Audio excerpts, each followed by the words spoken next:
Hey everyone, and thank you for joining me today. My name is Patrick Donathan, and what I've done is I've created a cost and benefit analysis for my idea called Living Water Camps and Retreats. The goal today is just to really show you my idea and the vision that I have for Living Water. I'll be showing you the financial supporting my idea, some of the risks that come along with creating a camp, and I do all of this to ask for an investment from you into Living Water. So let's get started. First off, I just want to go over a little bit of the potential of our market, or the potential of the camp, excuse me. 1.5 million. What does this number mean? That's how many churches there are in the state of Texas. So this right here is the size of our market in the state of Texas alone. Then we have 7.7 million. This is how many people there are between the ages of 5 and 24 within the state of Texas. As given to me by a demographic report by the Southern Baptist Convention of Texas. And then 77. There are 77 already founded camps within the state of Texas. So this is our competition. So these numbers right here are defining our market for us. So let's break it down just a little bit more. 7.7 million people divided by 77 camps.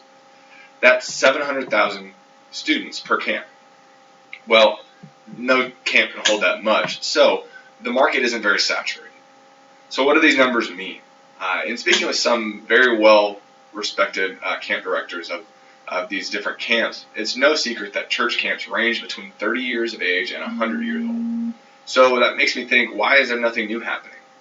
Is there a barrier set to not enable us to enter this market? Or, why are there just no new camps starting? So what? Why should you care? This is something that really hits home for me. It's been a dream that I've had ever since the first time I set foot in a church camp that I would love to own a camp. Growing up, I was at church camp every summer for a week. I loved everything that the camp stood for.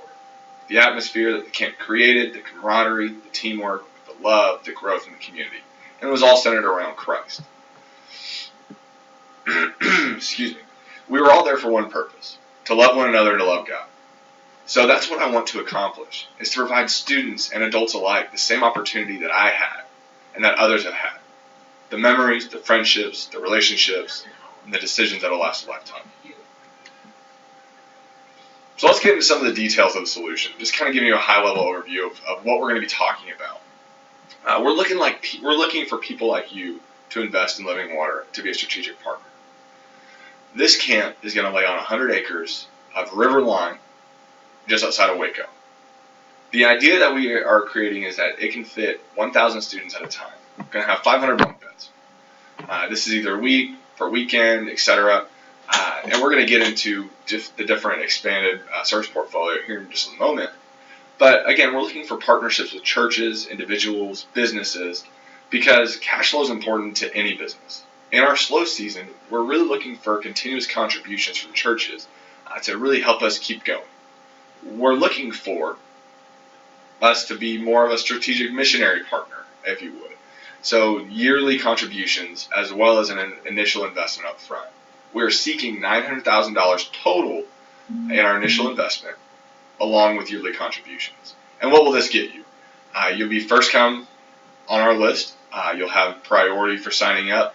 There will obviously be deadlines and minimums that you have to meet, but it gives you a place that you can go every single year, year after year. Gives you the constant. And our goal is to reach capacity in 8 years. This is something that's very doable. We're going to start out roughly around half capacity when we open, and just accelerate all the way up. So now that I've kind of laid the groundwork for the presentation, let's talk about the agenda and see what we're really going to be talking about. First, we're going to be talking about our scope and boundaries, right? So defining our market just a little bit more. Some of our business case methods, the amenities, the assumptions that went into creating this plan, as well as some of the financial analysis, going over some cash flows, some net present values, and then wrapping it up with risks and sensitivity that go into this idea. And then we're going to close it out and take questions. So, scope and market.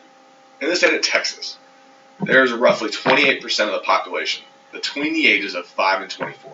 That's 7.7 million kids and young professionals in this market. This is not including the adults that we're going to be trying to get for our retreats and things like that. And we're going to touch on our expanded portfolio in a moment, but our core market is between the ages of 5 and 24.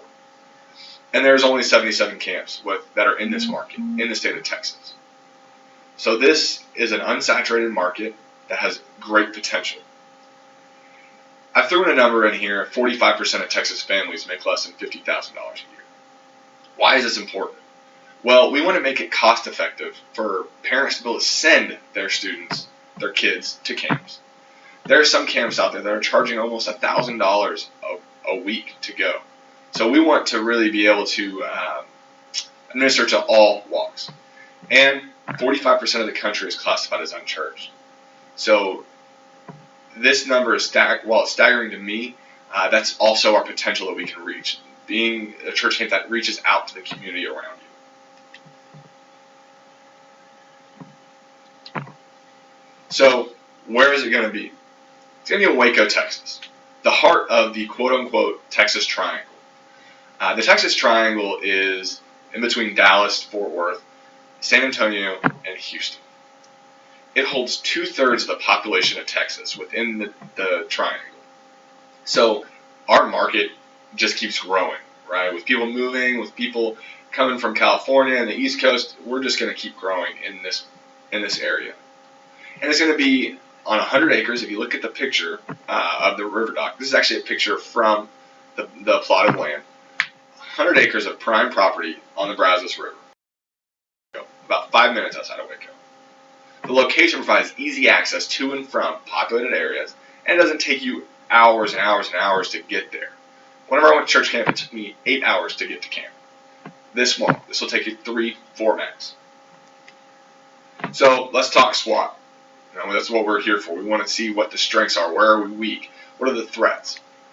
So some of our strengths is that it's in a perfect location on the river in a very large market. And then we also have 6 streams of revenue. Because why would you create a business just to be only open 3 months out of the year? Why not try to fill those other parts of the year with other activities, to bring in business, to do those types of things? Some of our weaknesses, it's a high front-end investment, just over $6 million. And it's also very dependent on the health of the churches. Again, most of our business, almost 70% of our business is going to be from camps and weekend camps that are church camps. So it's very dependent on the health of the churches. Some of the opportunities that we have. So again, we're located within a huge market. That's our opportunity. This market is continuing to grow year after year. And with one of our streams of revenue, which is going to be an after-school program, we're hoping to decrease crime within the area of Waco and the surrounding communities. And then some of the threats, other camps. We can't be naive to the fact that these camps aren't going to be still fantastic and grow.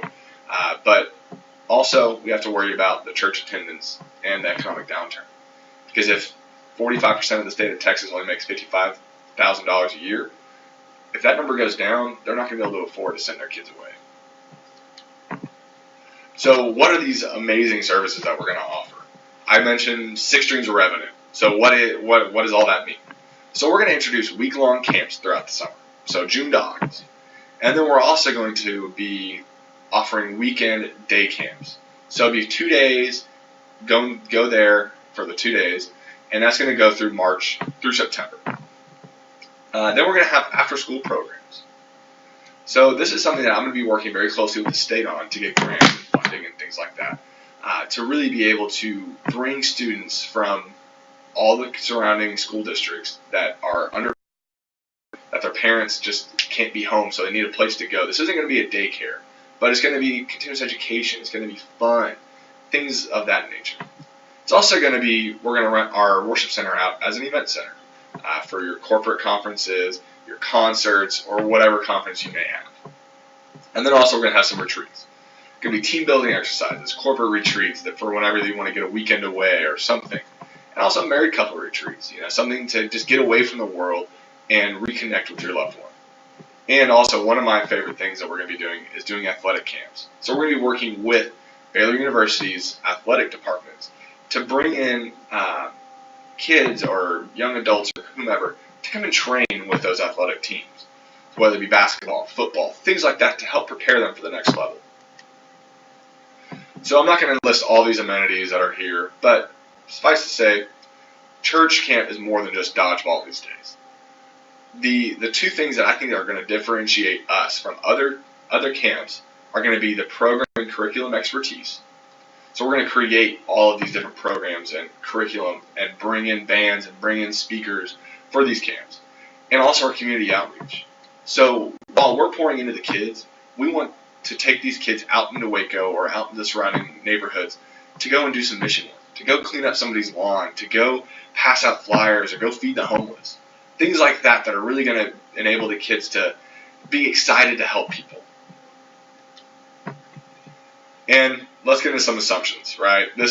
I didn't just make this up out of thin air, but what I did is I actually researched 3 different camps and condensed all of their expenses, their revenues, contributions, and campers, and then I averaged all that out. These are all very similar, same size camps. So they run about 500 kids. So this is where I'm getting all of my numbers from. So for our partnerships with the churches, again, going back off these 3 different camps, they run about 10% of their revenue off contributions. I'm stating at the beginning, I want to be at 5, and then move that up to 15% by year 8. All the amenities that are costed were given to me by actual businesses, and all of those are in the appendix, but they gave me all the high-end assumptions. And this is also a long-term investment. So the NPV is calculated off of 8 years of cash flow. So is the IRR, because it's going to take a while to be able to gain some momentum, right? But again, I don't plan on selling this. I want it to be around for my lifetime, my kids' lifetime. So the competitive landscape. This is where it gets a little bit interesting. So if you look at the map, I have the Texas Triangle and then the camp circled in the middle. So you can see that there are quite a few camps around, and there's, again, 77, and you can see that there's one right next to us. And we're going to touch on that in a moment, but that's our competition. These camps that you're seeing right now are who we have to compete against. So this was just done by a simple Google search, and I went through all the results to figure out which ones were camps, which ones were churches, things like that.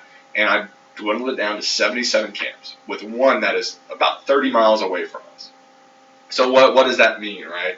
Well, we have to differentiate ourselves. And the way that we're going to differentiate ourselves is with our planning expertise and our community outreach.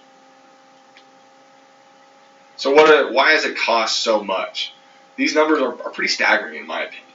So the land is $3 million for the 100 acres. And there's opportunity to buy more land if we so choose. And the building's going to cost roughly $2.2 million. That include a worship center, dorms, cafeteria, things like that. And then our amenities are almost $300,000, which actually to me, I was quite surprised that it was as cheap as what it was for what we needed. And then our entitlements. Mr. Steve Plavic, sorry for butchering your last name. Don't hold it against me. Quoted about $5,000, which puts it 15 buildings, $75,000. And then all that grand total, $6.3 million. $6.3 million. So here are our 5-year cash flows. And again, the NPV is based off of 8 years. I just couldn't fit 8 years on the screen. But what it's doing, we're starting out, you can see that kids budgeted for is $820. What does that mean? So it's an average of $820 per week. This is a calculation that I have built up to where it's weighted that our week camps are going to have more per week, weekend less, retreats less per the weeks that they are operational, not actual weeks of the year. So the weeks that they're operational, and we can hit that in our questions and comments at the end. But you can see that there's 10% growth that I'm hoping to achieve, and I know that we can achieve it. Why? Because if you can see, our expenses are pretty high. A lot of that comes with personnel and comes with marketing and it comes with building maintenance and things like that. But I really want to hire kind of like a business development person to go and call people, to get our name out there, to market more, to bring in those campers and bring in that revenue. And there's 20% net income year over year. I don't know about you, but that sounds pretty great to me. And then we're going to talk about what we're going to do with that extra money here in just a little bit. But again, the price, it's lower, so we have wiggle room in the market. I did some research, and people are charging about $300, but you also have Pine Cove and Sky Ranch that are charging almost $1,000 a week and $1,000 per retreat. So we have some wiggle room to find our true price point here. This is based off of $250 per camper for the camps, based off of grants that we're going to get from the state every year for our after-school programs and things like that. And just so you can see in the graphical format, this is our projection, right? It's just growth, solid growth until year 8, to where then we can then take a step back and really figure out how we want to continue to increase our revenue and continue to increase our outreach, whether that means buying more land or building more, things like that we're going to be thinking about when that happens. And just a few things I really wanted to know. Our payback period for this principal of $6.3 million is 8.5 years, right around the time where we're going to reach capacity. And then our break even is an average of that calculated mix of 650 campers a week.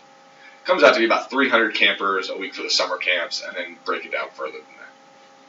And at an average of 820 campers, we get an IRR based off of a 20% discount rate of 4%. And we get a negative NPV of $3 million. But again, this is with a 20% discount rate. We're a nonprofit. We're not going to be, we don't have that cost of debt. We're going to be using it more of an operational expense. So I'm thinking that more or less it's going to be around an 8 to 10% discount rate, which will then put us in the positive. But just so that way you're not freaking out about seeing a negative number, our debt service coverage ratio is 2.3 in year 1, and it grows year after year. So what is that? That just means that that's our ability to cover our debt, to cover our loan payments. And then I have it broken down for cost of square foot. This is the overall 100 acres cost of square foot, and that is $1.45 per square foot on the acres. That's pretty phenomenal, if you ask me. And let's get to some sensitivity analysis, right? So again, I mentioned that it's sensitive based off the health of the churches, the contributions, the amount of campers, and that's what I've shown in this graph, is that it's based off of the individual donations by the churches and businesses and things like that, and amount of campers. So the amount of campers, it just continues to rise. It's a positive correlation. So if we can increase our campers, we're going to increase our revenue, we're going to increase our percent of success. And again, sensitivity is based off of average campers per week, which is the blue line, and then the red line, which is the contribution as a percentage of revenue. We want to reach that 15%, and I know that we can do that. If other camps are reaching 10% right off the bat, or that have been, they've been there for a while, but that's why I want to start at 5 and work my way up. So the final recommendation, what is it? As I said at the beginning, Living Water is here because we want to see lives and hearts changed for Christ while bettering ourselves and the community around us. In every aspect, anybody who steps foot on this camp, I want their lives to be changed, and I know that we can do that. While the NPV was a low number, I still believe that it's within the best interest of the communities to move forward with Living Water, because we're going to differentiate ourselves. Among the two that I mentioned earlier, as far as outreach and programs, customer service has to be number one right there. So with better customer service, people are going to want to come back. They're going to want to give us our business. We're going to go above and beyond and hire the best people.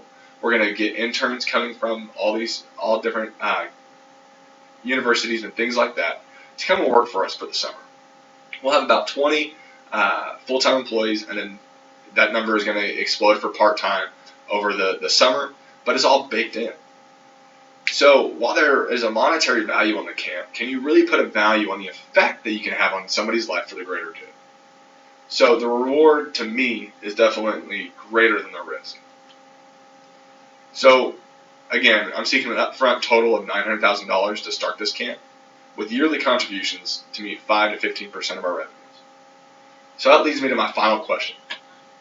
Will you join me as a strategic partner in making my vision of Living Water become a reality? Thank you. And if there's any questions, please feel free to ask, and I appreciate your time today. Look forward to working with you in the future.